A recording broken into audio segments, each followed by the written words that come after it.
It begins again. Welcome back, my friends, as we continue to sail forward here under beautiful sunny skies, both inside and outside. I swear to God, I am hallucinating while I am talking to you.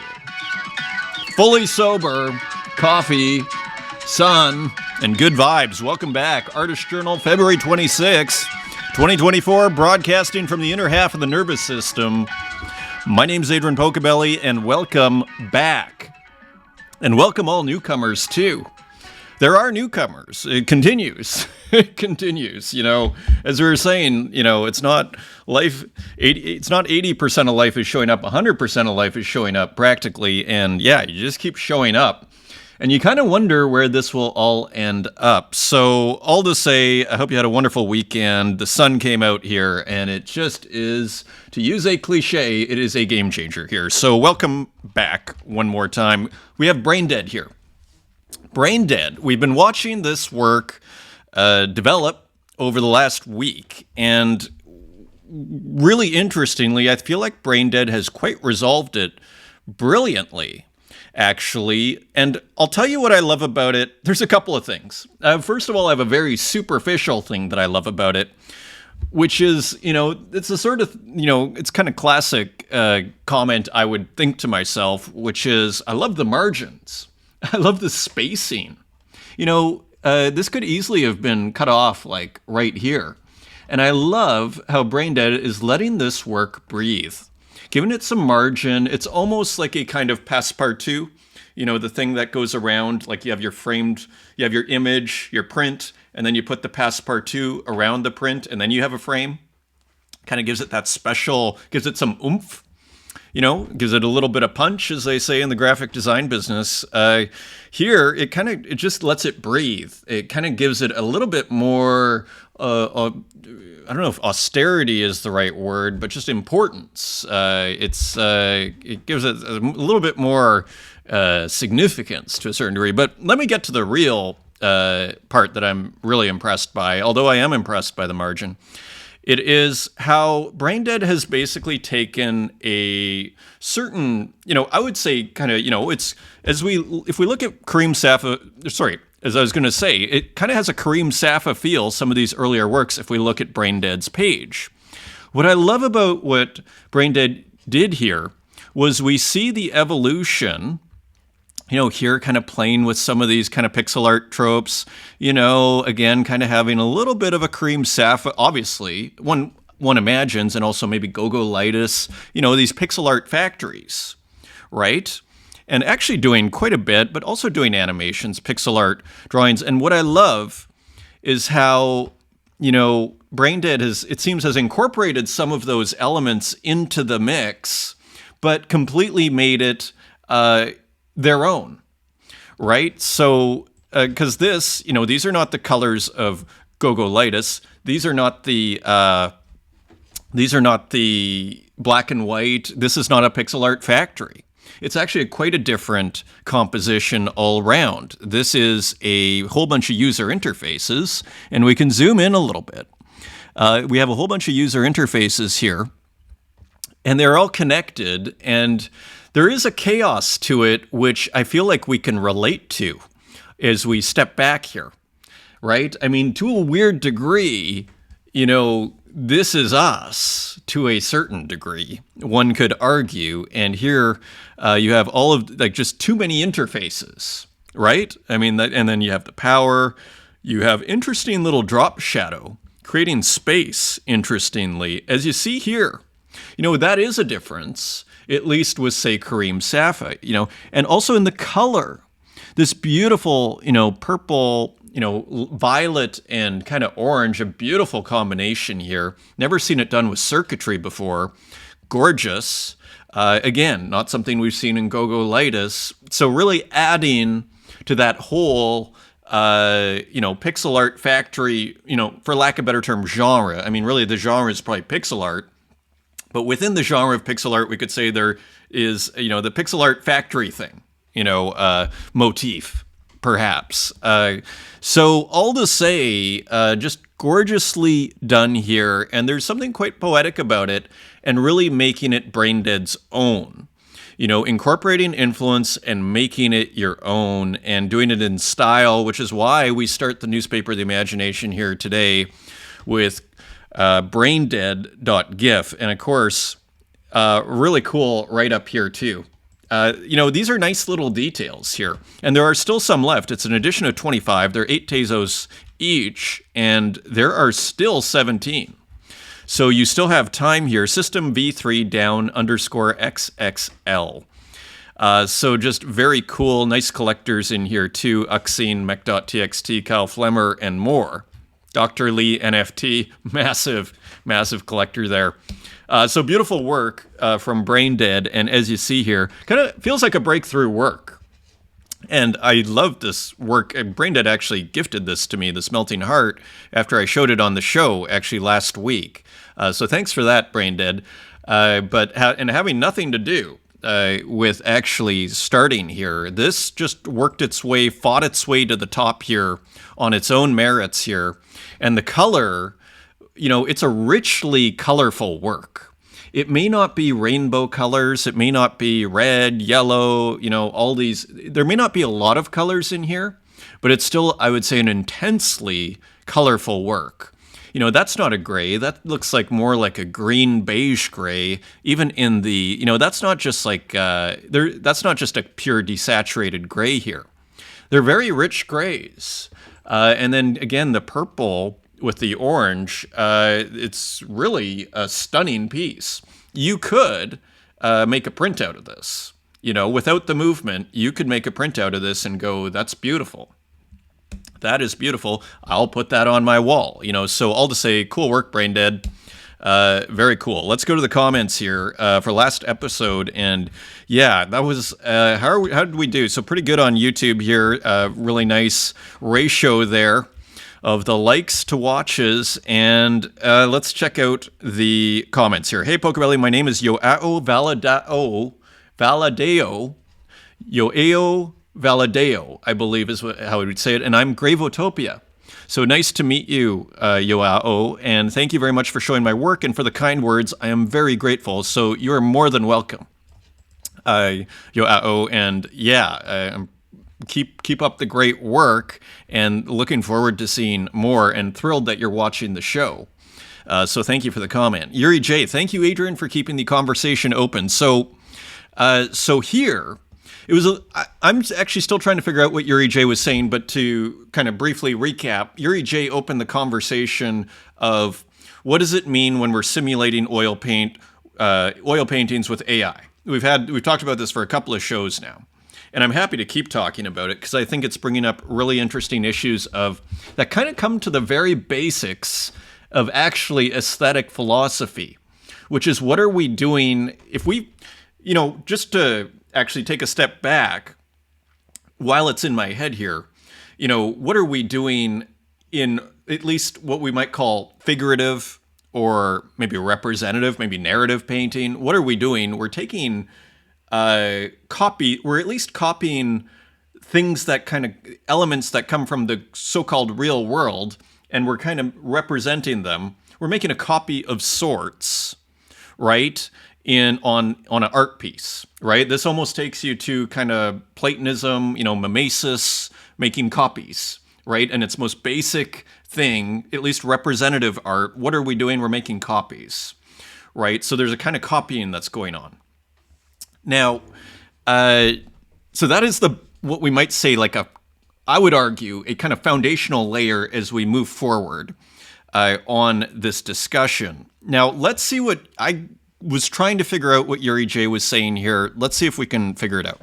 It is a very interesting point about artworks belonging to the internet, since in my head, working with Renaissance is a privilege of people being born or have a strong relationship to Italy.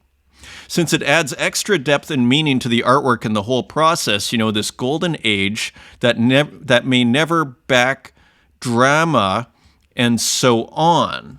Like works of Nicola Samori, who I wasn't sure. I did a quick search. I didn't know. Like works of Nicola Samori. Maybe some people have heard who this is. But if it is all about mostly aesthetics, maybe the cracks we are seeing on AI painting that were made just a few days ago. And again, I hope Strange Thing is okay with me mentioning, but I think it's just it's like a paradigmatic example with Strange Thing because he does it so well, right? And it's so beautiful. And then the cracks on the painting are almost becoming this subject matter in itself. And that actually brings up a very interesting point. And actually, Jeff Koons is going to come up in this discussion. So Jeff Koons' Mona Lisa, because this brings up a very interesting point while we're on it. Now, Jeff Koons made this artwork. Actually, it was his team, I believe, who made this artwork. But if you look super closely, Gazing Ball Mona Lisa high res, I don't even know if we'll have one of these. But if you look closely, the cracks are painted. Okay? We'll see 253 pixels wide. If you look closely at all of this series, the Gazing Ball series, what they did, as far as I could tell, was they painted the cracks in. You might say a hyper-postmodern thing to do, right? And so as we think of the cracks within AI and this idea of kind of simulating the preciousness and the physicality and the age of the work in AI, here we see an interesting antecedent or precedent with Jeff Koons, who we're actually going to have a story on. Katya Kazakina has a big story there that we're going to get to. So just to kind of add to our discussion here as we continue to navigate, again, we're getting into the philosophy of aesthetics here, which is fascinating. And I didn't even, but when we're talking about copies, like what are we doing here? And we're mimesis, which is the Greek for copy. That's the territory we're starting to get into here. But if it is all mostly about aesthetics, maybe the cracks we're seeing on AI painting that were made just a few days ago is a sign of a 100-year-old Duchamp gesture of drawing a mustache on top of a Renaissance icon. Back to the Mona Lisa here. And of course, Duchamp's Mona Lisa, let's just bring that up. So I'm sure everybody knows what we're talking about, but let's just take a look. I believe it's a postcard. Yeah, right. LHOOQ, which is a play, that is a French, for those that don't know, that is, I'm sure most of you know this, but for those that don't know, that is a play on the French, and Marcel Duchamp loved word games, or, puns of sorts, and what that means in French is she has a hot behind, so to speak. Elle a chaud au cul. So, just so you know, there, so kind of, and then putting the mustache there. Is this the version? I thought it was, maybe there's more than one. I'm not sure. Maybe it was this. I didn't realize it was desaturated. It's such a famous image, you almost never look at it, if this is what it is. Tableau Dada par Marcel Duchamp. Maybe this is the one. So now I think what Duchamp was doing was, just like the Futurists, if you look at the Futurist manifesto, it's sort of like burn down the Louvre, is what they're saying.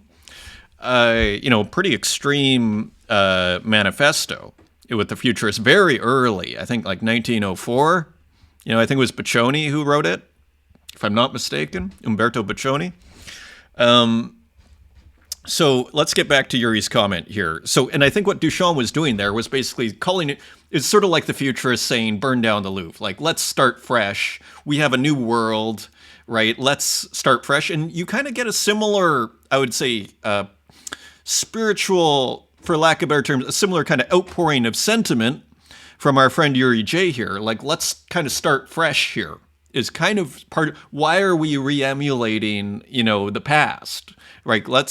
Right? So, but if it is mostly all about aesthetics, maybe the cracks we're seeing on AI painting is a sign of a 100-year-old Duchamp gesture of drawing a mustache on top of a Renaissance icon.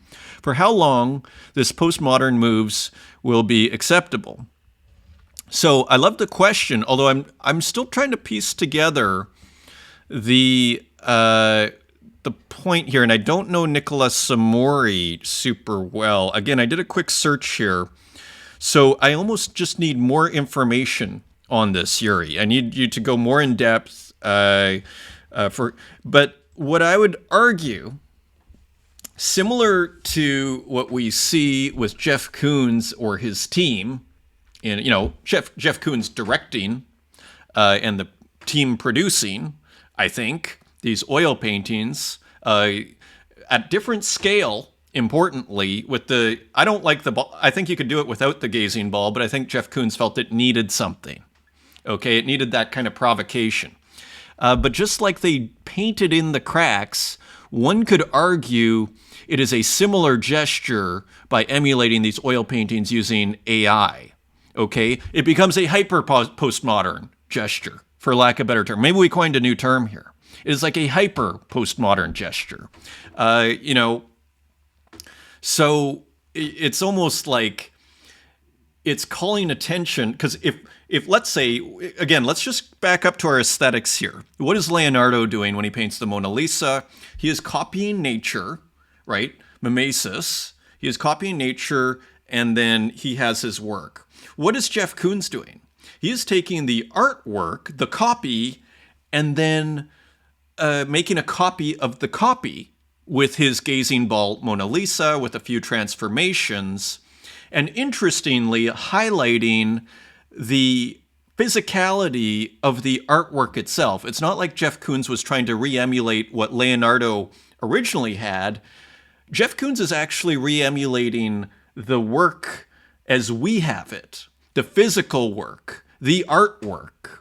So it becomes a representation of art, which brought us back to what I think you were talking at the start here about all these artworks on the internet. So interesting. So you could make the argument, just to wrap up this point, and we will come back to it. Please keep commenting. As long as you keep commenting, Yuri, I'm happy to bring this conversation continue, because I think it's getting us to interesting places here.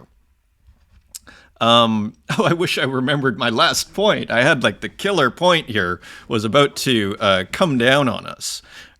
So all to say here, I remembered. So we could argue, as I shout to the apartments around me, we could argue that this move, let's say, again, to use our friend, Strange Thing, and I hope you're feeling better, Strange Thing, who is suffering from COVID and kind of had it come back a little bit. Shout out to Strange Thing, and thank you for your patience as we discuss your work. You could argue it is along the same lines from a conceptual angle, a kind of hyper-postmodern move that is on par with Jeff Koons. One could argue. I would argue. One could interpret this kind of almost fetishizing the cracks in the painting to an extreme degree. That almost becomes what Jeff Koons was doing on steroids, like the AI version of it, I would argue. And then it becomes like, maybe this is like killer concept art, rather than this being like, hey, why are we kind of going back and, trying to re-emulate the oil painting?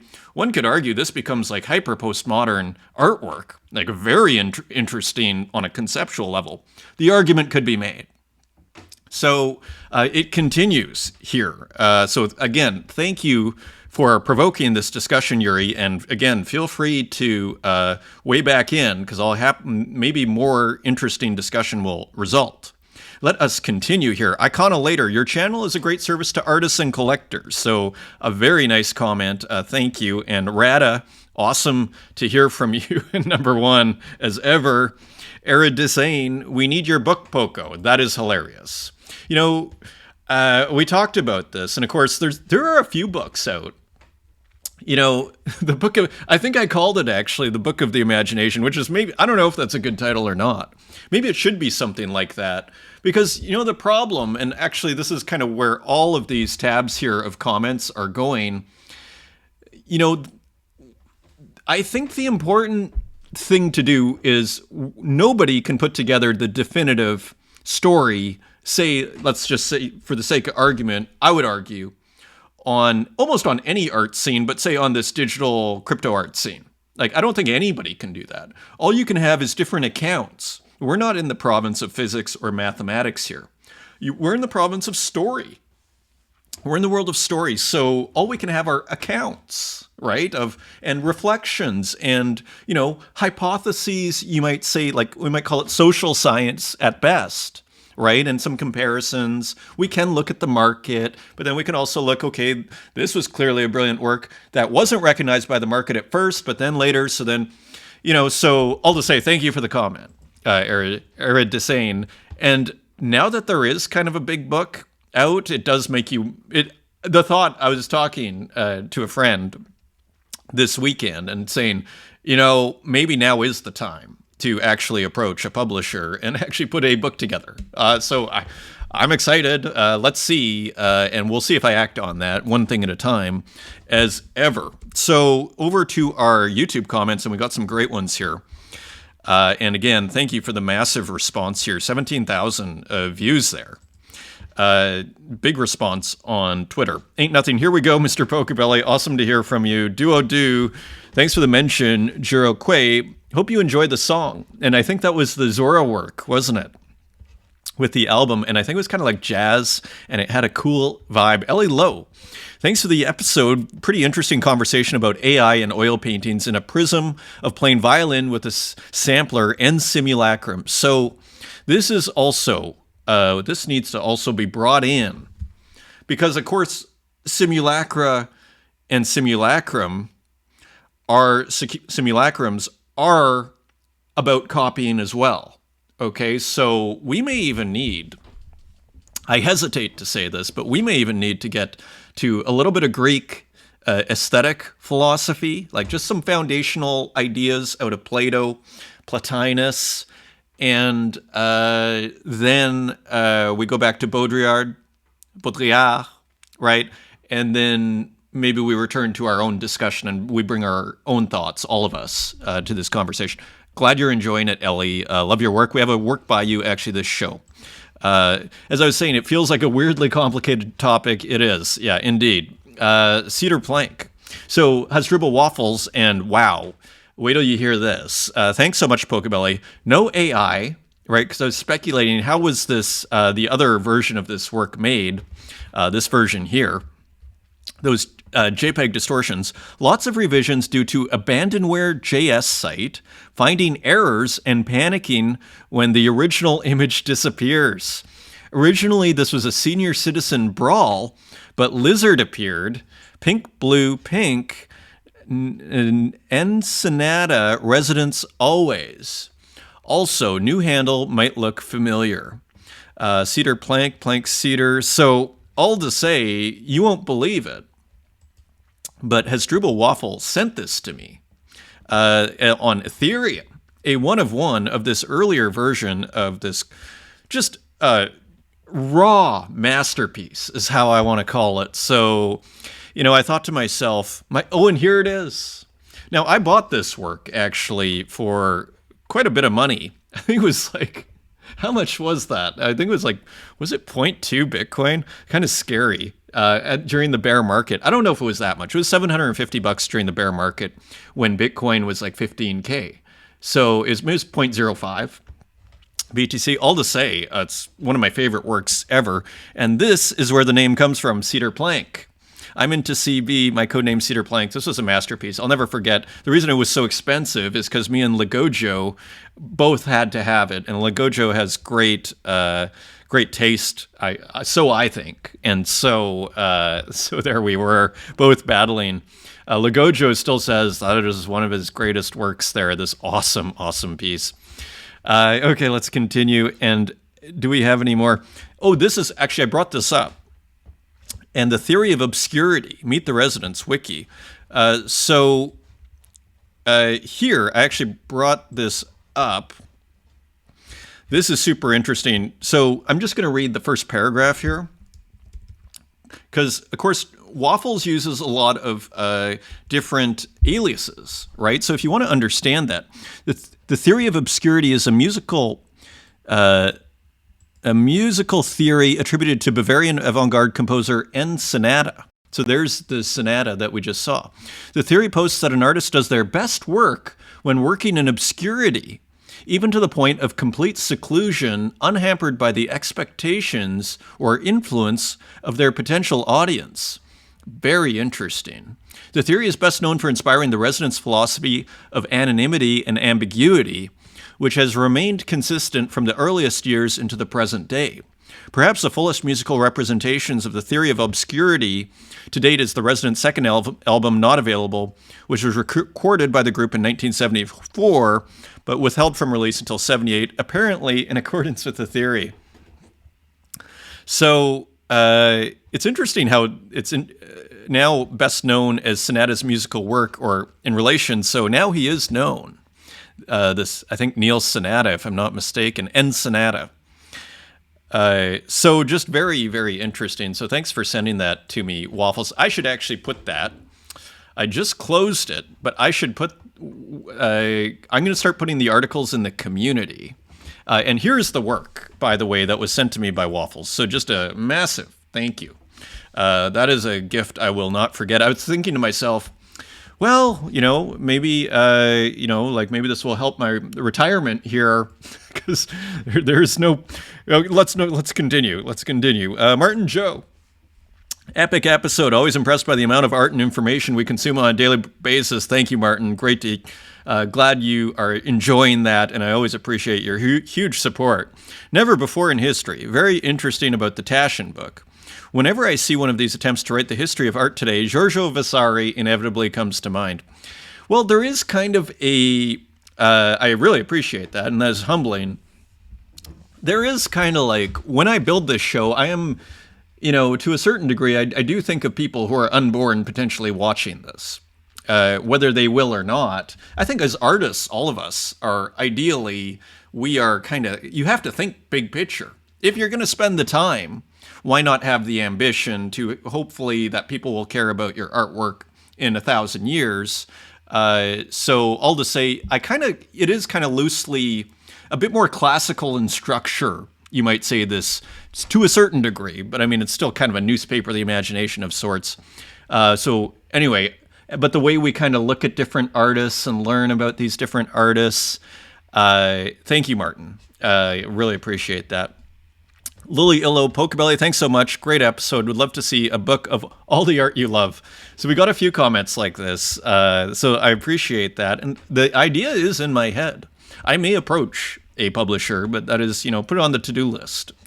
Especially with all your encouragement out there. So I appreciate it. For next, Void, awesome to hear from you. Such a classic, awesome artist. Natcat, and just highlighting Color there, who had a wonderful work last episode there. And Human Boy, great episode and happy Friday. Thanks for sharing my art today. Your comments on the mosaic filter have inspired me to post some of my favorites I have made using it as I use it quite a bit. Well, I had no idea. However, in GIMP and not Photoshop, so I'm not sure how different they are. Well, maybe that's the reason why. Because I have used the Photoshop one, and exactly, I don't recognize this mosaic filter. Yeah. Whereas I think Yuri J is, I suspect, using the Photoshop mosaic. Very cool, though, and good to know. So thank you, Human Boy. And I think, is that all our... So here's the work, and the Hasdrubal Waffle puts out another stunner here. The chicken heads are back. They're eating kind of big legs here, and it looks like the monster. And this sold Wednesday, and I love the title here, Wednesday, May 23rd, 5/13, 2900 AD. Only 2 megabytes. Derfanger put in an offer there, and that's a significant amount of money right now, probably $60, maybe more, for this beautiful artwork here. So Hasdrubal Waffle, he started posting on ETH before ETH really started rocket launching. So now that's starting to pay off for the great Hasdrubal Waffle. RJ, watching while laid up with COVID, excellent relief. Well, again, another artist with COVID. It's kind of freaky how COVID, how prevalent it is. So hope you're feeling better, RJ, and glad it can give you some relief here. A little bit of what I mean. So we're wondering about the computer art that RJ was... maybe this is what RJ was talking about with excellent relief, looking at this computer art. A little bit of what I mean. In London and Zoom, there were great talks from the Computer Art Society, and here's the link. Lots of resources. So this is a post that RJ put out. Lots of resources on net art and various histories in Warhol, which are great. Okay, this is great. And with many more recourses out there, of course, and there are things like digital art within contemporary art like Jenny Holzer or Hockney, color cycling of Jim Sachs, Susan Cates drawings, just a sample, essentially fighting the belief that computer art started with NFTs. Indeed. Also, I recall you saying you were thinking of writing a book one day, eagerly awaiting that version of NFT history over here. Well, you'll definitely be in that book, RJ, without question. So all to say, that's why, but I think nobody can have a final word on these things. It's sort of like, as Martin Joe was saying, it's like Vasari. It's like Vasari just boom, boom, boom. It's not like those are the only artists that matter. Puts out his book. And I think that's the way to do it, rather than trying to say this is it and this is all that matters. And, avoiding absolutes in a discussion that doesn't offer you absolutes, right? So all to say, thank you for the comments there, RJ, and shout out, and I hope you feel better. Also, this was posted in the by Luke 500 in the community, and thank you everybody for posting in the community. A few works I put in, this work right here, but we won't spoil it. But I did want to highlight this post that Luke 500 just put in to the community, the Artist Journal community, which you can find on my profile page, and where I also want to post the links. Say like what we had with Hasdrubal Waffle. Wouldn't it be great to collect all that? Amazing. You see it, and then you can read up on it. Gotta say, this is truly the BTC Ordinals starter pack. While it is as much as important as minting service, yeah, and I would actually, again, I lost an Ordinal of one of these Bitcoin puppets because I don't know if I probably screwed up. Somehow it got transferred out of my wallet. Maybe I accidentally spent it. Whatever happened, that's worth like a painful amount of money. I think like $7,500 now. So all to say, I was using Unisat, and so the wallet, maybe use Xverse is what I would say. And here, anyways, take a screenshot of this if you're looking to get started on ordinals.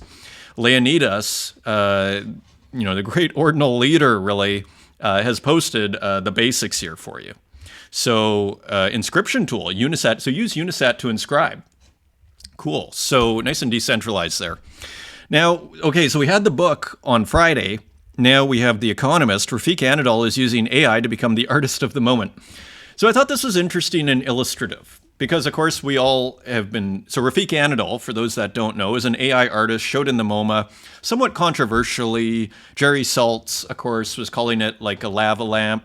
And I think a lot of AI artists sort of felt that, it's always heavy. It feels a little heavy-handed when, say, MoMA comes in and they pick a winner. It's almost like there's going to be winners and losers. It's kind of like the Taschen book, which is why I bring up these. It's more just about accounts. There's no absolutes in any of these stories.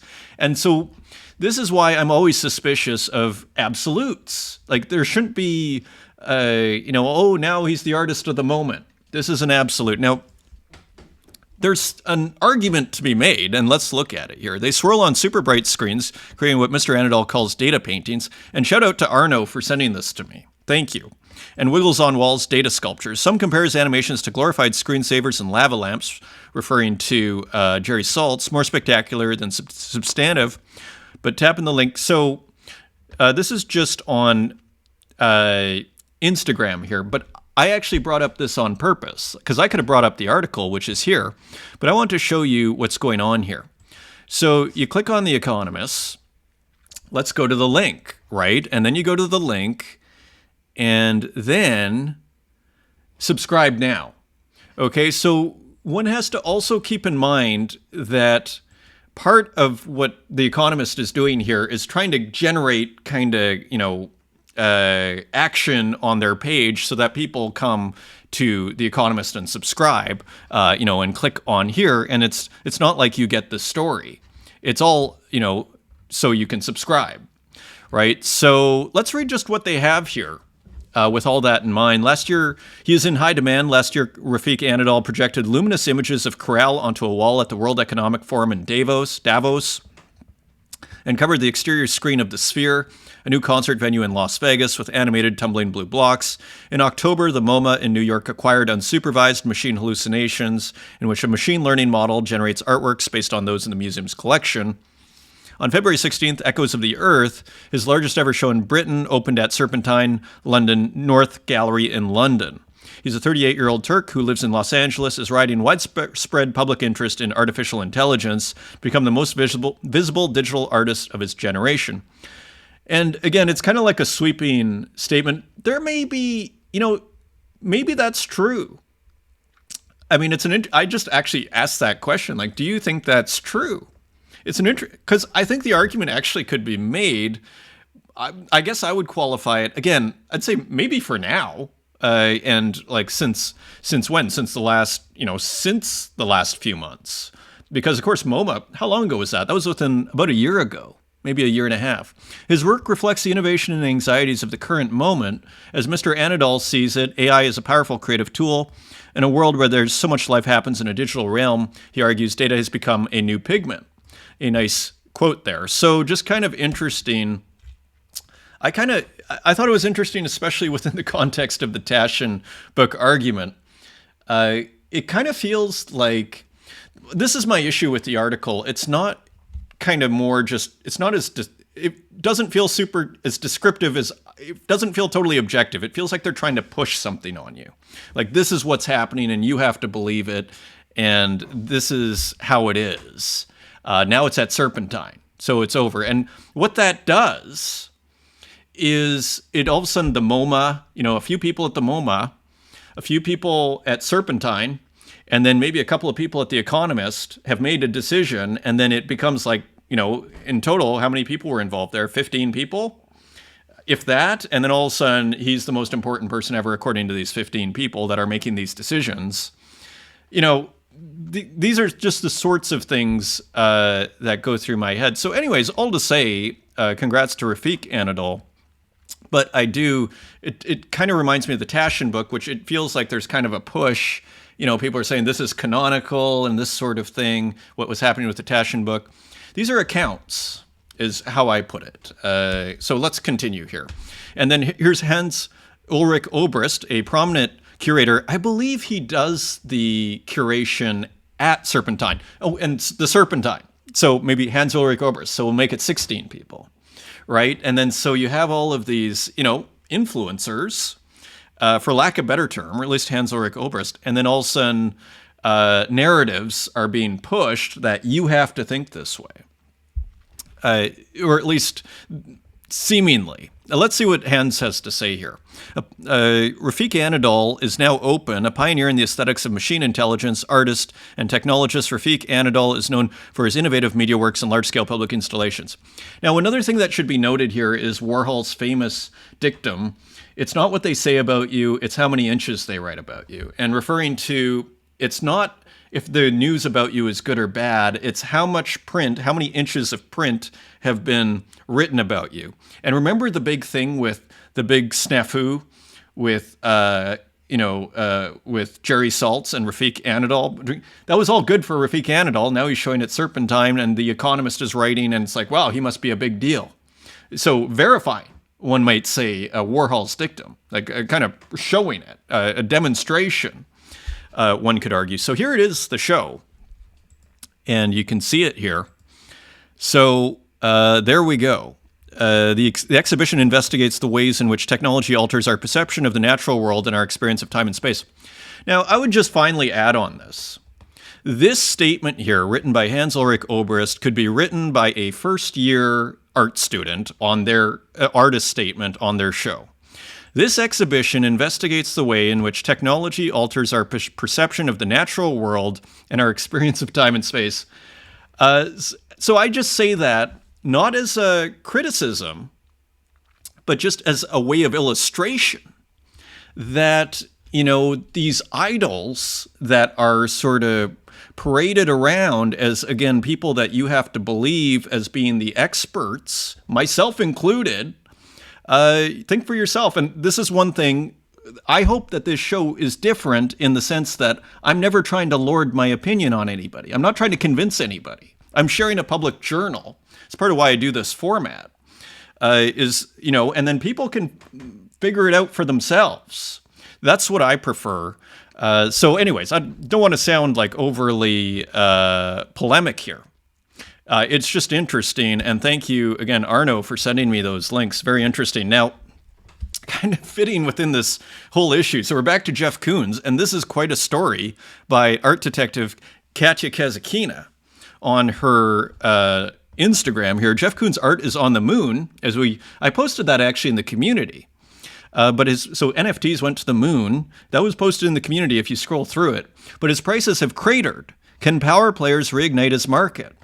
And again, it's almost becoming somewhat political here. We're starting to see the power structure to a certain degree of the contemporary trad art market here. Major shows will soon hit Hong Kong, New York, and London. Will a collector pay more than $50 million for his sculptures of Michael Jackson and Bubbles? Let's take just a quick look, because I find this very interesting. February 23rd, the artist's soaring ambition shows no signs of abating. Market doldrums be damned. In the past year alone, Koons has taken on the moon, where his sculptures just landed after a week-long journey, and the sun. More on that later. But look at this. So sales are down. Several significant works that the great collector originally acquired are now heading to Hong Kong for Jeff Koons at Art Intelligence Global. The exhibition unites a dozen pieces from Koons' early series. And now I thought I saw here, sales are down 84% is what I saw here. And maybe that was in Katya's stories here, which are starting, but his sales are down. Maybe it's here. Here it is. Let's just go with the summary here. And of course, famous work by Jeff Koons. And just on Jeff Koons, and I'm taking forever here. I used to be quite skeptical of Jeff Koons, and I'm not like 100% on board, but I have to say I watched an interview with him where he described being a 19-year-old going to New York and finding Salvador Dali's phone number in the phone book where it was, calling Salvador Dali and asking if he could basically come over. Dali invited him to his hotel that he lived in New York City. And Koons was saying basically how he never forgot the grace, basically, and the generosity of Salvador Dali when he did that. And I think Koons gets criticized a lot, but there is a heart there. And with all the money and everything, but at least that's my impression. There is a heart there. He's actually, the more you see him interviewed, the more you kind of warm up to him, I would argue. Let's look at Katya's statement here. Some of Jeff Koons' biggest champions are working hard to reverse the recent downward trajectory in his prices. The stakes are high. Koons' auction totals have plummeted since his Gleaming Steel Rabbit fetched $91 million in 2019, making him the most expensive living artist in the world, the crown he still holds. Last year was particularly bad. Sales fell to just $27.8 million, down 84% from the peak of $170 million in 2014, according to the ArtNet price database. Almost 40% of 292 Koons lots offered failed to find buyers. He ranked 72nd on a list of artists' annual auction revenue, down from 55th, itself a demotion from 2019 when he was 15th. This spring, several powerful secondary market players are mounting Koons exhibitions in New York, London, and Hong Kong to remind everyone of his greatness, or to remind everybody that you should pay more money for his work. So, that museum show that you're going to of Jeff Koons in New York or London or Hong Kong, one wonders the motivations behind it. Again, to me, it starts to show kind of a power structure of sorts, potentially, if I understand Katya's description here right, that really, okay, the market's down, let's remind everybody of his greatness, but also of all the works we own of Jeff Koons that have come down, dramatically in value that we can't sell anymore. So just kind of interesting, especially within this whole discussion here. Now, we got a few just book comments I want to follow up on here. Sabato, the Tashin NFT book thing should serve as a reminder that if you are from the global south, you got to make your own darn book. And that crossed my mind as well. It felt very American-centric, and it also felt very ETH-centric, didn't it? So that was interesting. I thought that was a very interesting comment here. In all seriousness, it's a lovely book and artists deserve to be in there. Indeed, of the 101 artists featured, 7% were from Africa, 6% from Latin America, and 5% from Asia, 18% total from the global south. It's a sad ratio, but I get that it's important to consider the timing of it all. Book publishing cycles are much longer and slower than the digital art space. Much of the community input taken by editors came from 2021 and 2022. Most of the selection centered around ETH NFTs during the 21 bull market. So Sotheby's was mentioned way more than Hiket Nunk, which is where the explosion of Global South artists came from. So it's an account, ultimately. Like all things that sprout organically without the fertilizing effects of Global North capital, I think it will take time for people to realize how special Hen was in imagining a pluralistic art world where Global South artists are on the same playing field as established local North artists, I think local, and where we all support and learn from each other. So maybe one day they'll make a book devoted to Hen and of this wave of Global South artists. What I would prefer, because in a sense, I would prefer just, put it this way, if I was to make an account, I would just try and make a raw account, forgetting about all the market stuff, and then bringing in kind of art history into it, and just going, okay, how does all this stuff, kind of like this show, contextualize this work within the larger tradition to see what we can kind of make of it, to try and place it. Not necessarily try and make some huge statements about, now here are all the, in this case, maybe Global South artists, but how do we understand it better, rather than trying to almost pick, to a certain degree, winners and losers to a certain degree. So all to say, interesting take here from Sabato. Here was another. So Xcopy wrote, the book is good if you're in it, the book is bad if you're not. And Luke 500, I thought Luke was actually absolutely right here. And I agree with this. And I think I kind of said this. This is good for NFTs in general. The book is good for those who are in it, and the book is good for those who aren't in it. And I actually totally agree with that. This is good for NFTs. It helps legitimize. It's Tashin is saying, hey, this is cool. Let's take a closer look. Artie Hands, I'm so thrilled Damien Hirst and Sotheby's finally get credit they deserve on NFTs. Yes, so, just some criticism coming out on the book. Unknown Collector, who needs that new book if there is NFT Yearbook? And there are several accounts that are out there by the community. So I'd never even heard of NFT Yearbook, a project really caring to cover Web3 culture and making a ton of money for artists, with a special book cover editions as NFTs, 100% to artists if I remember correctly. So interesting there. And there's RJ smashing all computers since I didn't get in the book with this beautiful Rubens work that he did. Beautiful pastiche of a couple artists there. Josh, blockchain is the only book that should matter in this space. It's all very archaic. And this is an interesting thing too, because I mentioned it about a year ago, this idea, maybe more, of doing a book. Just out of, just mentioning it in passing.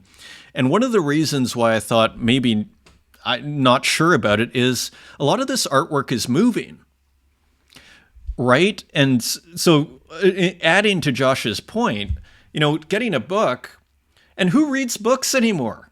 Like, I have a lot of art books. You know where they are right now? Like 3 of them here are propping up this computer here.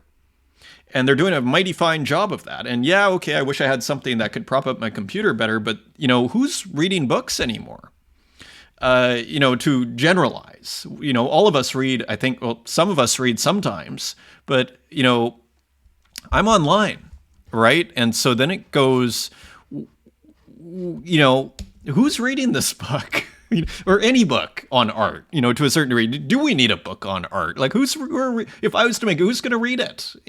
Just an interesting question, right? Is it just, and again, is this all just about social proof? Because as humans, we look at a book and it's like the Bible.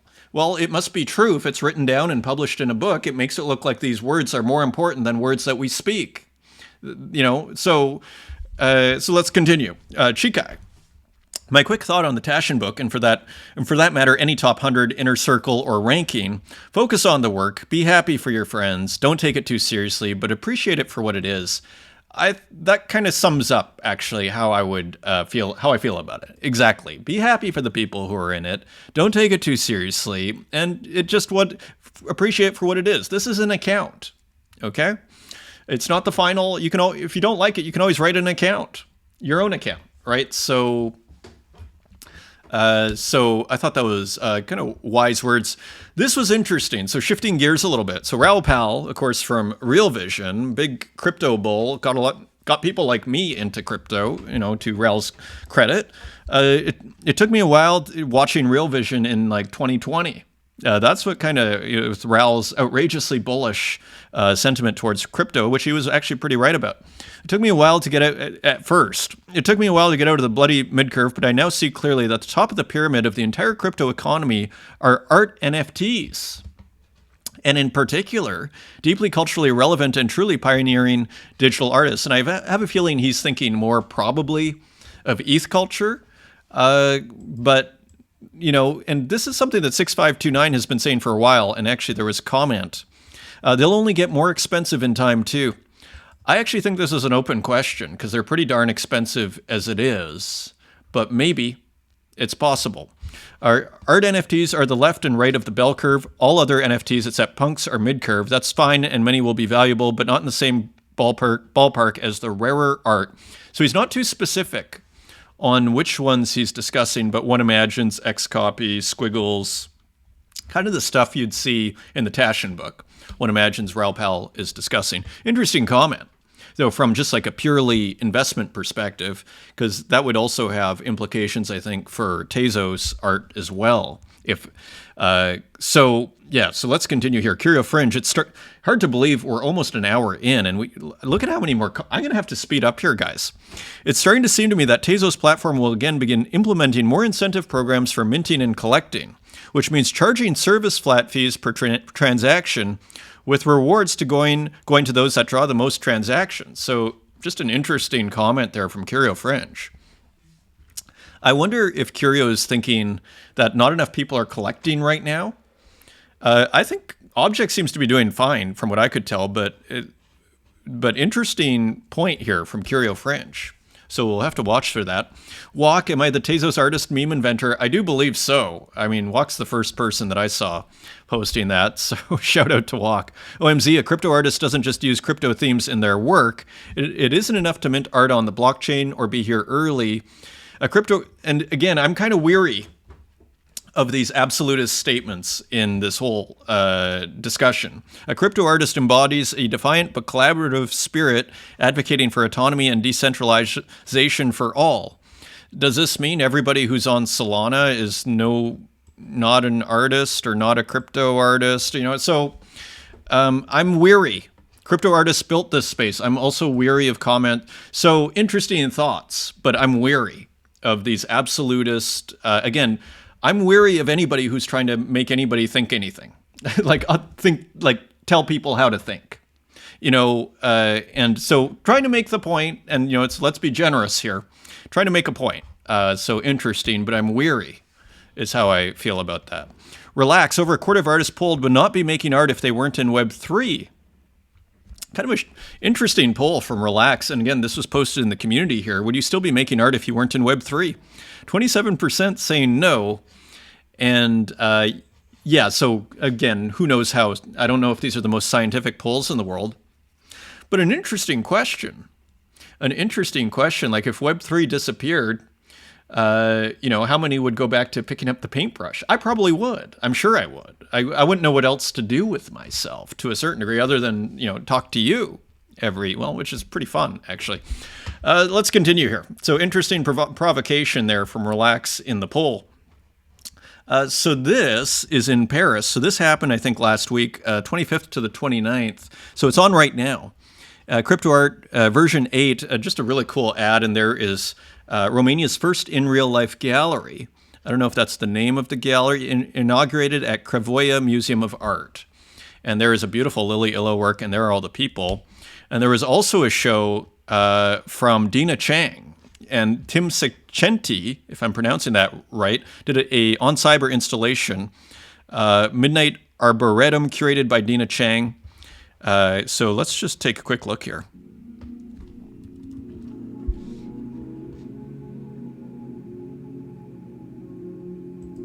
I'm going to mute the music in case it's copyright.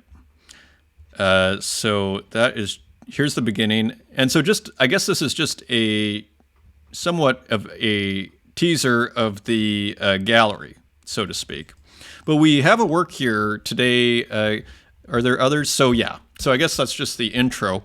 Here was a shot of a Sabato work. So you see very wide angle, interestingly, from Sky Goodman here. Viewing Sabato's work at the Here and Now Festival curated by the Dina Chang. So cool shot here. So I guess this is somewhere. I'm not sure if this is the metaverse, or I assume it's the metaverse, but I'm actually not sure. Here it is. Immersive experiences. Maybe it is somewhere. Like maybe it's in LA. I'm not sure. But there you see Alcrego, Empress Trash, Lorna Mills, Max Capacity, and Xerox. So very cool. Let's continue here. We got a ton to get through. Luciana Guerra cooking something. Very cool painting here. And I, of course, follow Luciana Guerra on X. That is a X glitch. And here is Santiago painting here.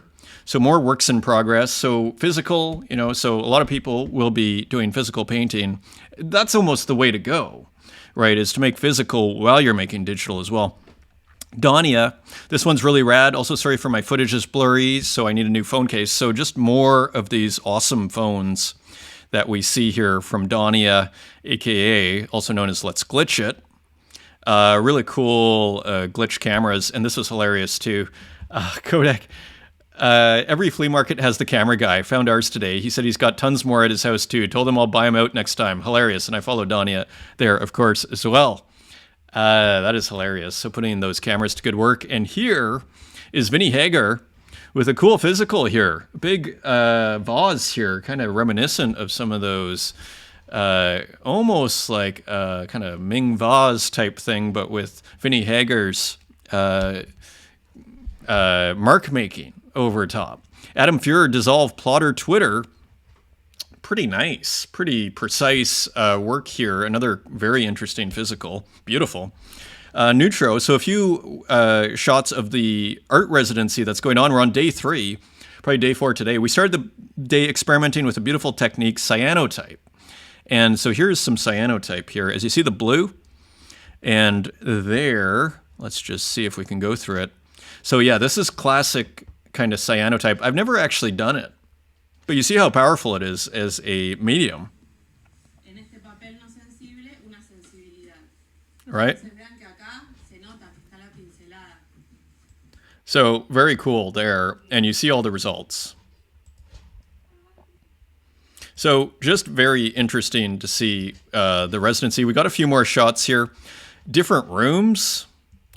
So it's just all very impressive. The mood at Collective, Neutro, so 2 locations, weird moments at Bosque Gracias. So it's all pretty hilarious. I just wanted to highlight this because I thought it was great. Let me just stop that. And here is, I think, Emmy Pixel. I received this beautiful print of Emmy Pixel's on-chain piece, Artificial Renaissance. Now, this is quite a rich black. And it would be tempting to think it was a screen print from the richness of the black, but it looks like it is an inkjet. So all interesting to see this dithering here.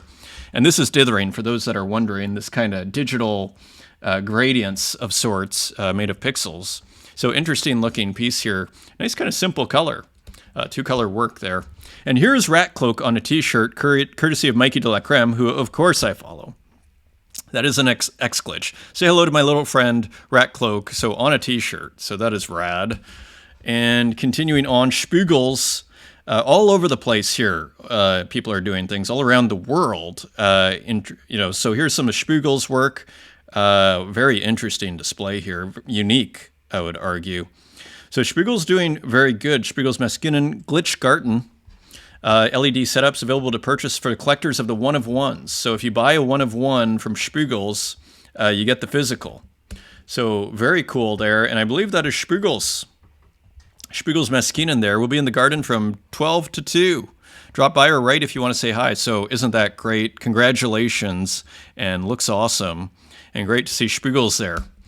Let's continue here. Finally, Object has created their own paint program, and it's just like Paint, Microsoft Paint. Dive into nostalgia with Object Paint 98. Create your masterpiece in our MS Paint web interface and mint it directly to Object. So very cool, taking a page. So it kind of looks like, and I have no idea, maybe this initiative was around for a while, but it seems like Zora is borrowing from Object and Object is borrowing from Zora, seemingly. I don't know that for a fact. All to say, I think it's awesome.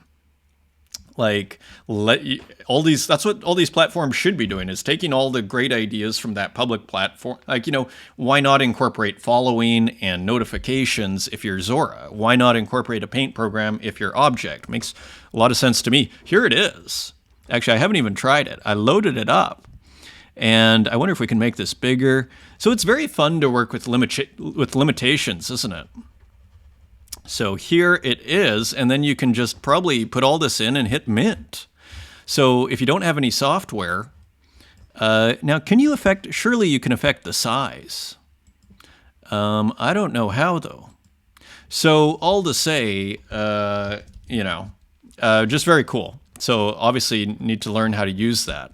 But that's it on Object. And here's Suisoichi. The app is so cool. Go try it. So has a lot more dexterity than I do there on the paint program. And here's another kind of beautiful work here. This is by Mighty Moss. Minted my first piece using Paint 98. That was fun. So cool work there. And I think this is also Object. So cool work here by Human Boy. Let's see if we can make it a bit larger here. And some nice dithering going on. So pretty cool, isn't it? So from Human Boy. So that is 3 Tezos edition of 15. So cool initiative, and you can see it on Object Paint 98 here. As we finally dive into the art here, so I'll have to figure out how to make bigger brushes. Here is a beautiful work by Santiago. As we begin an hour and 1 minute in, 3 hidden rules of language. This was brilliant. This could have started the show. It is beautiful. It is a new kind of, Santiago is trying stuff out here. I think it's the negative space that I love here. And you see, this almost looks like waffle draws. And we have a few works from waffle draws, but this is combining waffle draws. This looks like physical, doesn't it? So all sorts of stuff. And I love these kind of threads that move in and out, all this different mark making, all these details. And then we zoom out and we get this grand abstract here. So just very cool work. 3 Hidden Rules of Language. Love the title from Santiago. 10 Tezos. Edition of 5. 4 gone. So 1 left there. Get it while you can. So Santiago doing some incredibly interesting experiments here. Here's another one with a abstract, kind of a minimal abstract work with some marks, and then putting some GIF behind and changing the colors. Very interesting. Just very, very interesting. And here's the Waffles Draw program. We've seen this before. Santiago, since we're on Santiago, I guess it's the 1-year anniversary of a drawing tool, I think inspired by Hasdrubal Waffle, if I'm not mistaken. And here, as you see, you can try this out somewhere. I think there's even you go to wafflesdraw.tez.page maybe, or waffledraw.tez, I think is where you go. I'm not sure where you go. Celebrating waffles. So there is one work. This is Guru Hyena with a work here. So a really cool tool that you see here. And here's another one. This is also Guru Hyena. So cool kind of brush sampler here. Again, using JavaScript tools. One could imagine, again, and I've mentioned this a long time ago, that in the future, one could imagine artists making their own softwares just like this. Right, and to get their work, and then how would you ever copy that, right? So very interesting. But then these guys, it's all open source, so very interesting. And I think now experimentalwafflesdraw.blogspot.com. So Cedar Plank, aka Waffles, chimed in here. Not sure, but I just used the triangle, square, circle one at Blogspot. No clue which version. So it kind of, what's funny about this? It kind of looks like Hasdrubal Waffles. Kind of, you see it in the expressions here and the kind of the mark making. Interestingly, so cool work there. And continuing on, Yuri J, who we had the extended discussion on at the opening there, with a really cool abstract here, with a ladybug emoji. Just another interesting abstract that I hadn't seen before. I love the red kind of surrounding here too. Gives it a lot of spirit. or background, we might say. This was interesting, and it was just posted by Natural Tourism, who I do follow, GM. And here, I think, I'm not sure if we've looked at this, and it may be older, but I thought it was just a beautiful painting that we could put in with the abstracts. A beautiful piece. Not sure where it's minted, if at all. Amelia Versace with a couple of abstracts here. This is part of Emergent Properties, so these are kind of AI abstracts, but they fit so nicely over here. I thought I'd add them in. Color Therapy Part 3. Long-form generative AI powered by MProps, minting today, and that was February 23rd, so they are available. So pretty nice-looking abstracts there. Again, the textures from Emergent Properties are very rich. Here's another nice piece, Safe Dave, Understanding Your Surroundings. It looks physical. I'm not sure anymore, but I suspect this is a physical, kind of a cool work. It has a bit of a, I don't know, maybe a bit of a surreal, almost like elements of de Chirico, elements of Kandinsky, kind of a modern feeling to it. It definitely looks like painting from here. These days, I'm not sure anymore. This could be MProps for all I know, but I think it's just physical painting. This was interesting too, LXTXCX, Corrupted Folder Mania. And this is kind of a vaporwave work. So interesting. And let's zoom in here. You see a little bit of physical texture on this work that I thought just another nice addition here for our abstract section. Just interesting piece, cool. And the fact that it's vaporwave and Corrupted Folder Mania, interesting work. Here is Mumbleboy with another work, Seismic. This is an edition of 2. As we continue with our abstracts here, all sorts of interesting abstracts coming in.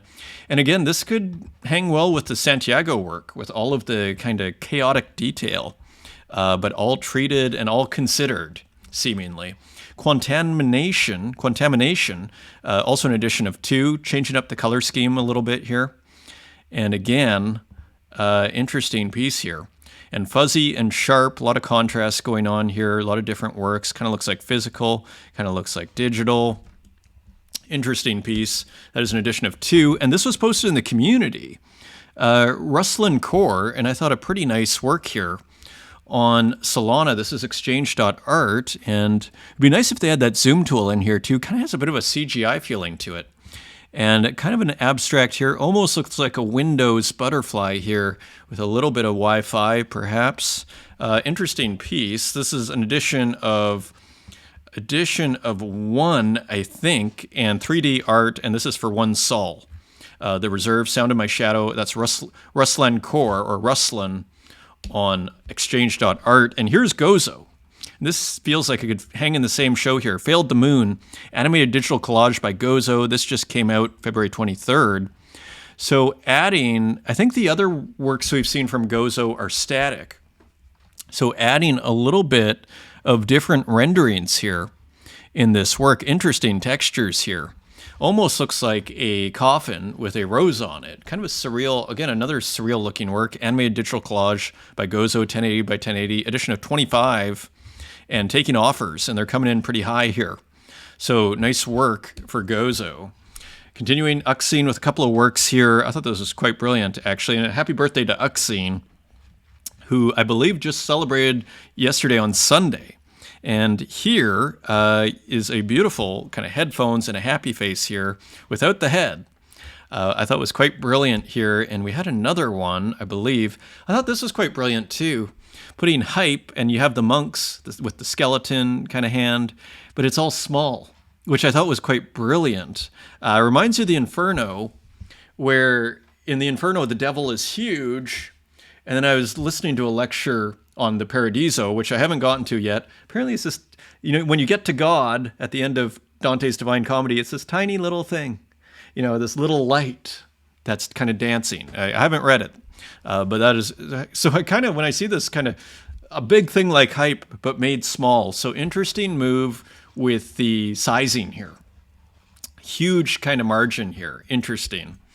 Very kind of smart image making as usual from Uxine. Here's Grimoire Anxiety with the surveillance camera here. A little bit of the facial recognition software going on here, or whatever you would call that. And here just kind of almost like a classical statue. This is 10 Tezos edition of 10, and not sure, there are 2 owners so far. I missed this one, The Failed Artist number 69, Self-Portrait. One of my favorite series ever on the blockchain. Tezos veteran, homeless, please help. Great textures there. And beautiful, look at how great the painterliness is in the hand.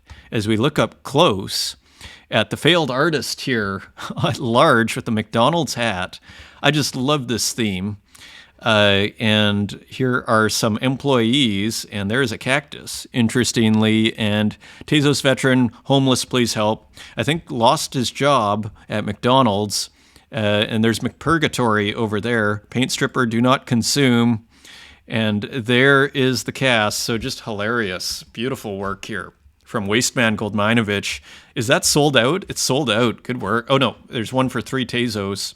There's 4 left for 3 Tezos. Get it while you can. Another work by Wasteman Goldminovich, Guided by Voices. And here, I thought this was just a cool painting too. As you see the KFC there, carefully painted, super prolific artist, as we pointed out. And I think that's the name of a band, but kind of used as inspiration maybe for a work. Interesting piece, enigmatic and kind of dark, with this skull on the TV and the sky. Yeah, so provocative work there from Wasteman Goldminovich. Jan Lucas Migone, this was just posted there on Twitter. Kind of almost looks physical, but I suspect it's digital. Interesting color combo, I thought. Beautiful color combo. And here you see bodies and skeletons dancing between shadows and skeletons. Very cool. John's Still Life's Windows Still Life number 110. And here we see another work in John's kind of, new series, as far as I know. So kind of interestingly, kind of painterly series here by John, who often has the skeletons working out. Very interesting piece here, and selling for 50 Tezos, edition of 25, and there are 7 buyers so far. And continuing on, Nuv 1914 with another really interesting work, Monedas. Not sure what that one is, what that one means, and nice big work here. Nice experimentation as ever. Cool use of color, putting, again, always pushing the envelope of what is, quote unquote, aesthetically acceptable here. Like, would you ever make, and one question you can ask yourself is, would I ever put like a work like that on top of a work like this and then make maybe, but I don't think I've ever done that, so all to say, upsetting aesthetic expectations, as I always like to say here. Just a great artist, Nuv 1914. And that was an edition of 3. And all 3 selling for $7.50 each. Yuri J picking up the first one. Quila Nina, Sacred Fire. Cool work here by Quila Nina, who sometimes I like to call, in the tradition of kind of visionary artists out of Argentina and Peru, if I remember right. Interesting blue cloud. I believe this is a digital painting. This one, interesting plant here, kind of looks like the tree of life, also looks like a marijuana plant.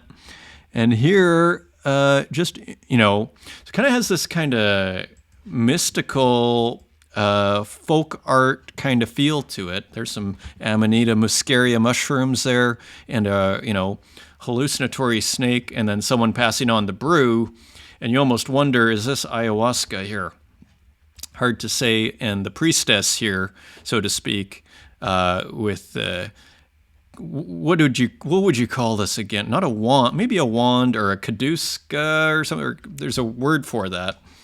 And then a sacred fire. So powerful work, as you see here. Kind of a mystical artwork, edition of 1, and accepting an offer of only 15 Tezos. Good deal there. And here is Die With the Most Like. So, of course, I follow Good Meat, and I thought this was hilarious, doing the Zodiac here. And here we see all the different constellations, but they're all meat.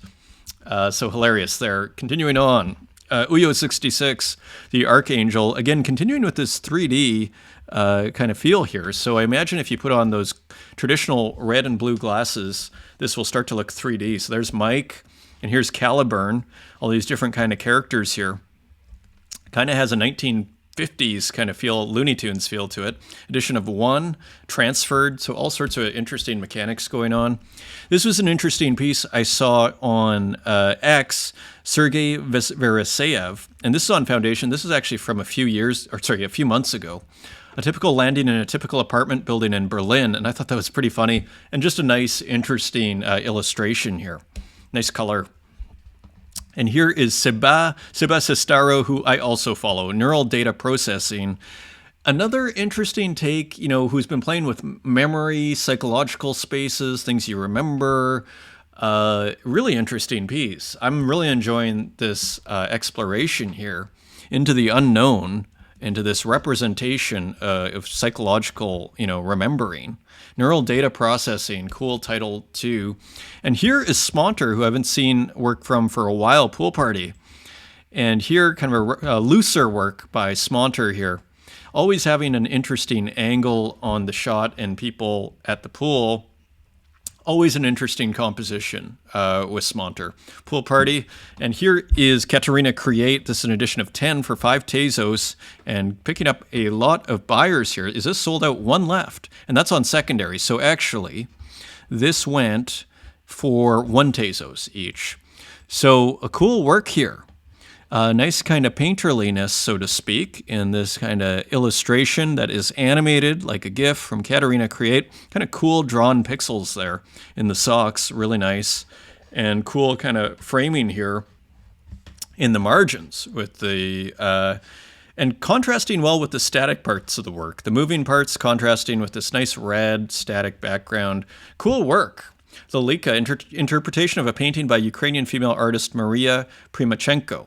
So maybe a homage of sorts there. And here is PP Universal with what looks like James Brown there is and we can't, actually there is a way to zoom in, but I'm not going to do it right now. Someone told me how to zoom in on MP4s. Actually, we can try.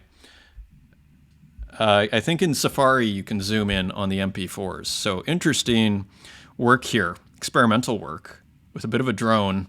From PP Universal, Afrofunk, Psycho 70s, and that is 7 Tezos and edition of 5. Here is Saiko, also known as Score, Spiritual Glow. A cool, not abstract, a cool animated work here using probably Touch Designer, and you see the beautiful animations here. And interesting, again, contrasting with the staticness of the figure here, these moving areas, it just makes it more poetic, I would argue. So powerful move, minted 0.01 ETH by Score, Midjourney and Touch Designer and Adobe. Interesting piece, 0.01. Not sure if there are, I think there might be more in the collection. Here's the work by Sabato at 1 hour and 17 here, Ocean Wide. And this is 1472 by 566, interestingly, multiplied by 3. The apocalypse will blossom. So kind of a mysterious work here. I assume Sabato made this for a stage for Dina Chang's show there. And there's Pool, awesome. And, some nice dithering in the background. So I assume for that large projector space. So adapting the artwork to the canvas. And interesting subject to do that, which is kind of it's almost like it's commenting on that very issue with what looks like a building here, right? And how would you portray a building? It's almost like an extreme kind of pressing in of the composition, compressing of the composition here of this vertical building with this very horizontal move. So seemingly, cropping it, all done on purpose, it looks like to me, making a comment, it seems, on canvas size. Interestingly, Françoise Gamma with another one of these really cool walkers here with all of this kind of noise in the background. That's 3 Tezos edition of 16. As we continue to run here, Arm Drop. This is also a new, you see some beautiful dithering there in the arm. Just another interesting animation by the ever-prolific Françoise Gamma. And here we have Ma Dance, a beautiful pixel artwork. Look how minimal this is. You gotta love this kind of minimal big pixels here. You can tell it's someone kind of, or a bug or something, or someone dancing, but it's become abstract. It's been turned into pixels. Ma Dance Raw. So very cool work from Françoise Gamma. And here's Jean Provencher, I think, with more just super interesting work. Looks like Dune. Processed in a certain way. I just love Jean Provencher's work. I don't know what else to say. Other people do too. 136 retweets. Nice work. Haha, John X. I wonder if these are minted. I don't know if Jean Provencher mints. Renato, touch grass or put life into a folder. So just an interesting pixel artwork here. As we see kind of the folder, it's like operating system landscape meets actual landscape here. So playing with these different spaces here by Renato, pretty interesting piece. Raffle t-shirt Pam, so this is Pamelo Cerone, one of one unique. So there's a raffle for a one of one, so I think you mint here to enter the raffle, I believe here. And so just cool, more exciting, fun work. Wait till you see this 8x8 work. GM Tezos fan. Let's see if it works. I thought this, because we've seen the 8x8. Many of us have worked with 8Bidoo, the 8x8 pixel structure here, big pixels. I thought this was a really interesting solution where Pamelo makes it his own by, you see the colors, the texture, and then just the rhythm of the work, and it's completely recognizable as Pamelo's, even though it's just pixels blinking. Pretty cool, if you ask me. So continuing on, Murray Pixel, as we run through this episode, hard to say if there's AI in here. I love the experimental nature of this work. It kind of feels like, manga or anime here. Almost looks like a Death Star, but it's all super processed. Edgy work here, 7 minted by Murray Pixel, if I'm not mistaken there. That's on Zora. Just super cool work there. Here's Reikes. We've looked at a few works, I think, by Reikes. This is another super interesting kind of horizontal, ratioed pixels here with someone made of flowers on profile, seemingly. And here's Element Lee with a kind of unusual work here. Seems to be working with a thicker pencil here. Doesn't it look that way in this kind of odd work with the small person on top? Observation, 200 of 200 pixels, 200 by 200 pixels, and you see the hand kind of partly done, and then here's some pixels, just super original artwork. Shukak by Stalamir. This is an edition of 33, and there are 20 Tezos now, and they've all been transferred. So there is one of these kind of monsters here, and someone, almost like a Star Wars scene here, and there's Stalamir's signature down here. I love it. That is super cool. So cool sci-fi pixel art from Stalamir. Here's Svezir, if I'm not mistaken, The Rise, and this is on Object as well, edition of 10 for 3 Tezos. So interesting kind of different, sections of pixelation here. Very interesting piece here. And then a lot of static at the bottom, a lot of movement on top. You have these two kind of noise areas here. You have the bugs that move once in a while. Interesting piece. Edition of 10, again, 3 Tezos, 3 are gone. Sabato picking one up. Continuing on, Green Ginger. This was a fun one. So again, I think this is playing with a certain software where, or at least as a reference, which kind of puts things, because we've seen a lot of works that have this kind of architectural space, shall we say. Cozy Monday pixel art. So turning, you see one of these kind of lie-down couches and some retro lamps, just a cool living room space, cool piece. We have another work by Green Ginger here. Now they're using PixSquare, which is a pretty cool, as you'll see here. I find it a touch awkward using it, but I think you could get used to it though. Like I've probably put like 4 or 5 hours into PixSquare, so not a ton. Green Ginger here, looking like they're doing a lot more work. They have grouped layers here and everything, and really interesting putting in this kind of angled piece and then putting in Van Gogh, using Van Gogh as a reference here.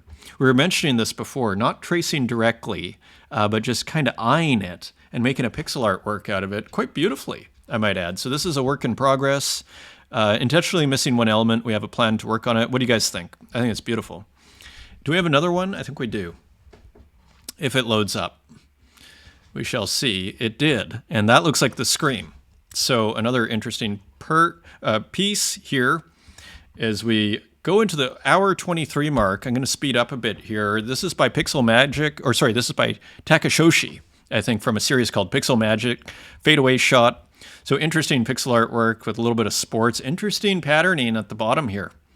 And I love the way that the people are done here. Just an interesting piece on Zora. This is Ellie Lowe. Let's see if we can get this to play. Trash Bag, Season 2, Episode 6. I saw the trash bags for the first time when I was a kid. Awesome. Like an almond flickering up in the sky. It lay right there, among the rotten and wasted pieces of the monster, which called itself society. Things where dawn seems necessary, the X parts of the dream lie and graze around, in attempts to fill the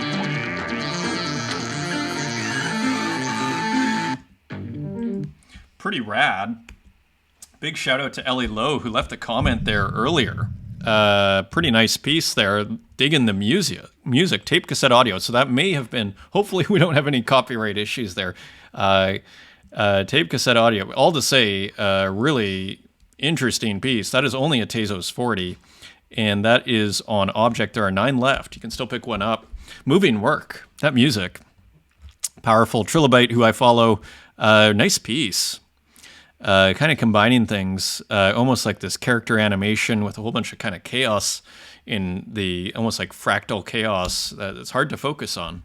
Speaking of fractals, here is Luis Andre Gama, a great fractal artist, I believe a fractal artist we could call, at least in this series here. So interesting color scheme. Here's another one just posted on X. And these are doing pretty well, as you can see here. So just interesting work there. Here's Datura with an addition of 1. Trauma, which means dream, or Träume, to dream, maybe, in German there. Trauma, or Traum with no umlaut there is dream. I don't know. Träume might be something different in German here. Anyway, nice piece. Cool colors. Automatic Memory is a series, a 1 of 1 for 60 Tezos. And here is Kyle Flemmer and Dither combining. So Kyle Flemmer's work in the TV, of course, Dither doing the TV itself. And there we see some stickers and patches and everything. And there is a Kyle Flemmer work inside. Edition of 20 for $250. And they are just, and here they are, and they're selling. So I think they might all actually be sold out, this GLB. There's one left. One left. So nice sale there. Here's, of course, Kuro, Badonk, and another video glitch animated abstract, shall we say, here. So cool work here. Familiar color scheme here. Interesting composition from Kuro. And this was interesting too. I love the title, because I remember there was a work that, or Carl Malone, not the title, but there's Roberto Baggio is at the start of this, who of course missed the penalty shot for Italy. One of the ideas that I touched in my film, Roberto Baggio, is the fact that many football matches are decided by imponderable details. And unlike in other sports, where there are rounds, sets, or rematches to verify the winner, in football, deviation. We can't watch the whole thing, but I had to show the Roberto Baggio part. Define championships. Afterwards, things that seem... Nice crop, too, or nice cut, nice edit, where you don't see the thing. It just kind of stops with Baggio pondering the ball. Very nice. So all to say, we can't. It's 2 minutes. We can't watch the whole thing. But very interesting work from Augurs, also known as Enrique Cartajo. Augurs on Object. That is an edition of 32 for 15 Tezos. There are 10 owners so far. Here's Renki, edition of 1 Santa. And another interesting piece here as we see the light shift across this abstract kind of situation, geometric situation here. How are we doing for time? Hour 28. I do not want this to be a habit. Walk, 1027, so another September 11th piece here. I think we had so much commentary at the start of this show. So this is settled for 6 Tezos, so they're starting to go up. This is quite a beautiful one, too, with the light here of the Walk September 11th series. Here's another open edition one, running, and this is an edition of, so this is 6 Tezos, and maybe you get it, maybe if there aren't too many people that mint, you might luck out here. Interesting work, almost looks like a Toreador, but not sure. Running, maybe someone running here. Interesting piece and mechanism there from Walk. Here's Bosque Gracias with a couple. Summer. And again, these are the original colors of the negatives here. And interestingly, putting one upside down, managing to keep things creative here. From Bosque Gracias, very nice, edition of 2. Here's another piece using the purple with this dark, sweet purple dream. So another beautiful work here from this awesome series, Native Textures, and that is an edition of 2 for 10 Tezos. One is available for 10 Tezos. And continuing on, this was posted in the community. This is Simulacro. I think they're out of Argentina.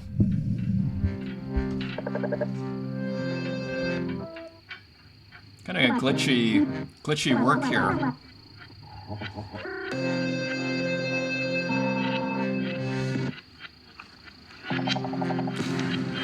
So, pretty interesting. Cool audio there too. So called Resonance. This is an edition of 12, and it looks like it's sold out at 6 Tezos each. Nice work.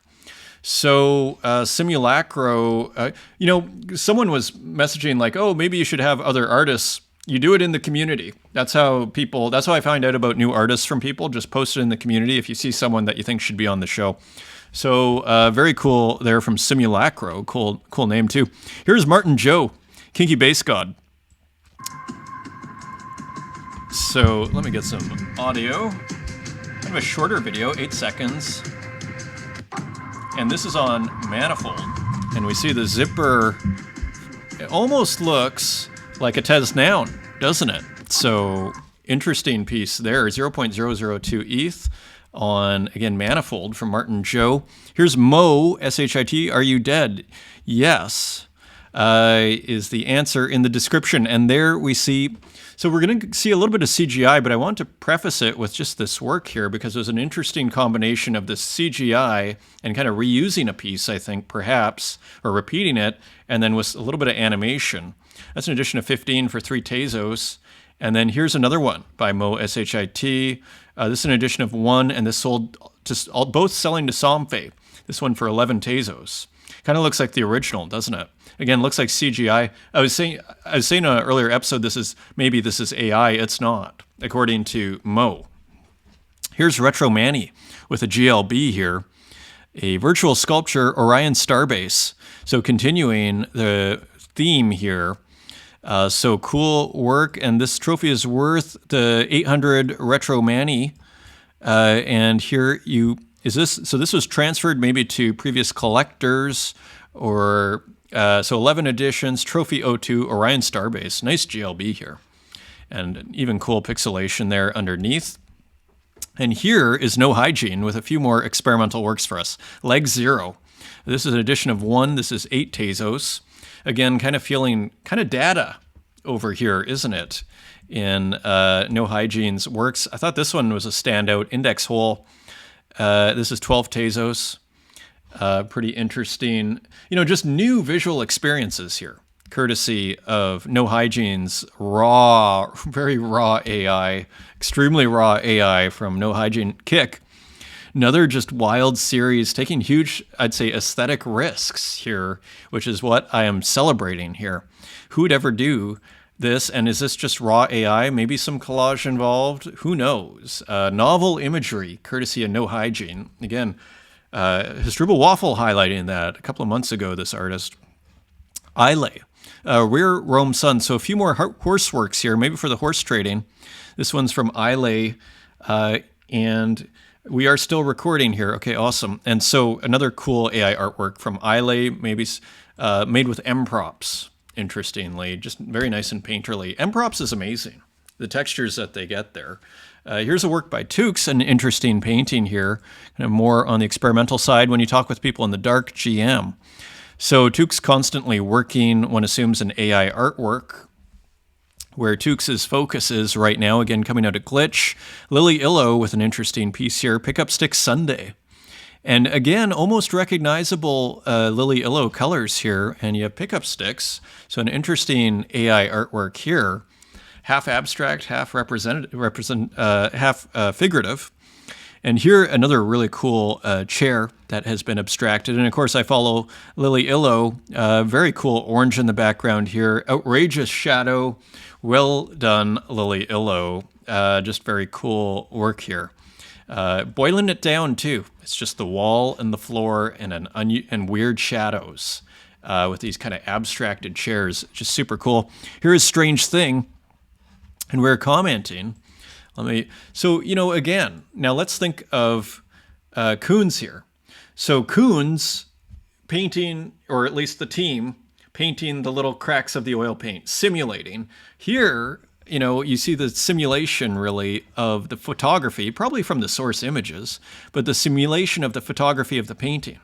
Conceptually quite interesting, I would argue, adding some personal touches here with the pixelation here. And again, you see this kind of physicality, which again reminds me of Koons here, not as intense on this one. And then there, a Vision Pro with a Renaissance, so again, even combining the Renaissance clothing with modern clothing in a pretty powerful way, I have to say.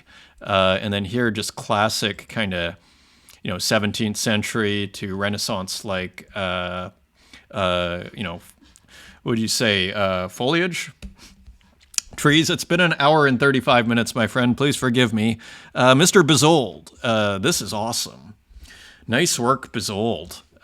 So AI artwork here, right? You can see it in the faces, raw AI, love the color contrast, and then you see it being taped here to this backing board where the work is being done to, a wooden plank, where you often put your tape your drawings to a drawing board of sorts. Really, really, really, really, really cool. From Mr. Bezold, edition of 6, and none listed yet, maybe just minted. Here's more in that series. Here's number 6, edition of 4. And again, just super interesting here. And again, you can see the AI when you look up close. Beautiful texture here over here, though. I don't know what John Bezold is doing, but it's pretty powerful. Or Mr. Bezold, I should say, is doing, but super powerful. And here's one more. This is an edition of 4, and I don't know if any of these have been listed yet. Just, again, the outside providing an awesome contrast and kind of creating a meta layer, right? Like a meta frame to read this internal story in. Pretty cool, right? Again, there's something almost kind of classical and postmodern at the same time in that kind of structure there. Eudaimonia, which I believe is Greek for happiness. I believe in the Nicomachean Ethics by Aristotle, that is what you want. You want, which is like true, like not happiness is like an emotion, but like inner peace, and like eudaimonia is kind of the goal of ethics, I think. But now I might be a bridge too far on that one. Anyways, interesting surreal artwork here from Ellie Pritz. I believe using AI. I thought I saw AI somewhere on here. There it is, listed in AI. So interesting piece here. Huge eye. Definitely kind of has a surreal quality to it. And finally, as we wrap up here, here's Skamra with an abandoned building. Nice minimal piece. You could easily screen print this Skamra. Beautiful textures here. Really, boiling it or really just working the textures there. And here's Mo again, who's putting out a ton of work. Faith No More, AI artwork here. And you see this wild, again, more novel imagery courtesy of AI. This interesting textures here, and not a huge work. This is the full size, and you see this wild ship here with texture. And here's another one by Mo, almost using the Matrix, the numbers coming down from the Matrix. Pretty hilarious with this textile texture here. And continuing on, here is Danielle King, GM Lovelace. Really interesting AI photo here. You can tell in the chair. I believe this is AI. Very interesting piece. I think Lorna Mills posted. That's how I saw it. I think she was saying, I love this composition. And great light and everything. Just a really cool piece. And this was posted in the community. Very cool work. Frank Kappa. Just wanted to share my artwork link. So interesting piece here with this woman kind of flying through the air and people with smiles on their faces here as something is going on, but surprisingly happy as we see the smoke coming from the car here. So interesting AI artwork here. And continuing on, Venta Tuanis after Daniel Richter. So Venta times AI. So using Daniel Richter as inspiration here. And we see Venta's kind of skulls, obviously an AI artwork, kind of has a 3D feel to it. Interesting piece, 30 Tezos edition of 1. And this is Shilly Preston, who I definitely follow there. That is a Twitter glitch, reading up on how we all die alone. And interesting work here in AI with a nose on the skull, hilariously here. And almost like a hip on the bones here. Interesting piece from Shirley Preston. And here's Demon Ego, who I think is working with AI now, and playing with all sorts of different mediums in a kind of experimental period here. Very interesting work here. Always combining things. The great combiner, Demon Ego, Transitory. Another interesting work here. This looks like more Mid-Journey, like recent Mid-Journey work. Here, one imagines. So pretty detailed work here, pretty wild work, and blueprints in the background. Interesting piece. This is an edition of 1 for 30 Tezos. And here is a work by, so working all across all mediums here, Demon Ego. Here you see some collage with some colored pencils, working on different layers. Really cool work there. Just a GM from Demon Ego. And here is Joao Salazar, a work in progress here. And getting back into it here, I think after a little break, and this looks like acrylics, doesn't it? So you see kind of the early stages, kind of blocking off these different sections of Joao's work. And I think we have a later one too, which I think we may have seen before. But a cool work. I think there was an interesting title here. If I am not mistaken, Reminiscence, there was. And so kind of nostalgia, there's the Rubik's Cube and everything. Old computers, teddy bears, and there's a skull looking on, made of plasticine. Everything made of plasticine. This was super interesting. This is Uchiai Shohei, who I feel like I've seen their work before, and this shoe just kind of smushed. And this is a three-dimensional work, I believe, as you can tell from here. So wild piece here. Wild art object. I didn't realize it was layered like that physically. Exactly, Josh. Here's Martin Bruce with another interesting work. Look at how beautiful that water is. The colored water there. And then the plants just kind of left in there. Super edgy work from Martin Bruce. And there's something else from Martin I wanted to show. Look at this. So we see the famous bear. What I call the famous bear now. Look at it. You got to love this treatment here. And I don't know if this was just a casual move here, but I love this. I love this kind of retreatment. It's a completely different work. Lunas by Martin Bruce. So just looking like there's a show going on there on February 24th. And then finally a few physicals here. Motohiro, whose work we've seen before. Hilarious, interesting, really cool, kind of retro feeling artists there. Tim Lahan, interesting work here. We've seen some of Tim's work before, never like that. DZ Vinya Studio. Interesting, almost interesting kind of modernist feel to this painting here. And Polly Kim Art. Here's another, we may have seen this one before, not sure. I thought interesting addition of purple and nicely painted. Sold Heaven on Earth, fresh off the easel. So this is new. This is Polly Kim Art. And this was interesting too, Kazland.